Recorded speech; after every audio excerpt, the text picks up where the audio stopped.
Alright, here's the deal. This is my first video, and I will be showing you how to make a fruiting chamber the correct way. Because I've already done this, I'm going to do a smaller example, so you basically just need to look at this and supersize it. Get a plastic tub, drill 1-inch holes through it. You're going to want to do it the entire way around. Although what you may read on the internet, they're going to tell you to put the holes in the bottom. I don't do that because it's just going to leak everywhere and all you're going to do is have issues. So, drill all the holes. You're going to want to hit up your local Walmart, purchase this, or take a handful depending on, what your situation is and how much you need. So, basically just roll it up and stick it through here, pull it through, as you can see. Now once you get it through, you'll have some on both sides. I like to cut it because if you do not cut it, you will have excess that sticks up, and when you go to pull your trays out, you're gonna have a problem. See? Not much on both sides. You definitely want to cut it tighter on the inside. On the internet they talk a lot about, having the holes in it, but most people don't put anything in to filter it. It's good to do that, especially, if you have kids or if you have roommates or, just generally if your house isn't that clean, or, anything really, cats, dogs. So once you do that, the next step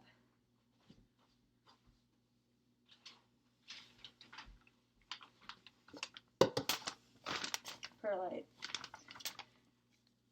I typically like to start with one bag.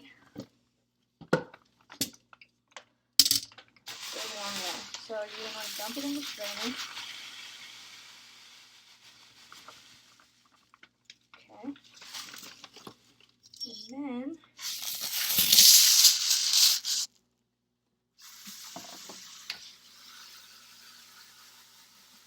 you want to clean it really good. When you do this, you're going to have a lot that's going to fall through. So basically, you want to make sure that you get all the dust and all the small particles out of it and get it really wet. This is one of the things that's going to keep the humidity up pretty high. So you're going to want to really get it pretty moist. Once I drench it with water, I like to spray it with a little bit of hydrogen peroxide. Helps keep the contaminants down.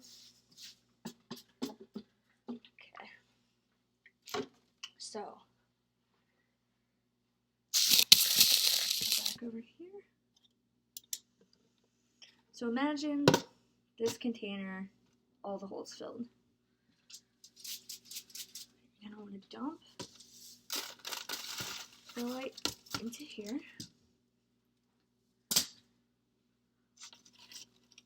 Make sure you get everything off the edges. Okay, so you're going to want to make sure that the perlite is decently below the holes because, you're going to want any excess water to get sucked up in here. And if you have water dripping out of the holes or dripping out anywhere, it's really going to become an issue with contamination because water's standing still and just generally being a pain in the fucking ass. So, get that in there. Get it all nice. Make sure your hands are thoroughly washed. I like to wash my hands and then put a little bit of hydrogen peroxide on them just to kind of keep it good. Okay, so this solution is a tiny bit of bleach and water. I do use tap water for this. This is the only solution that I use in the entire process that is out of the tap.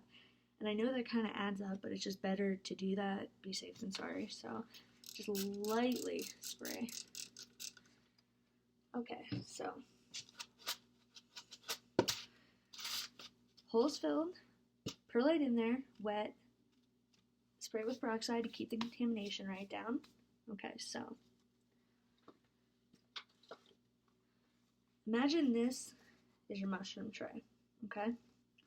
So you're going to want to sit it in here. You're going to want to, 1, 2, 3. I like to do it you know, so that it's touching both sides, you know, tightly against each side.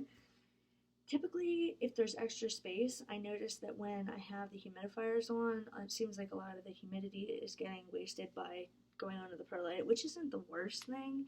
It's just, you know, considering that I'm paying for my water, I like to make sure that it's getting used for the right thing. Okay, so let's pause.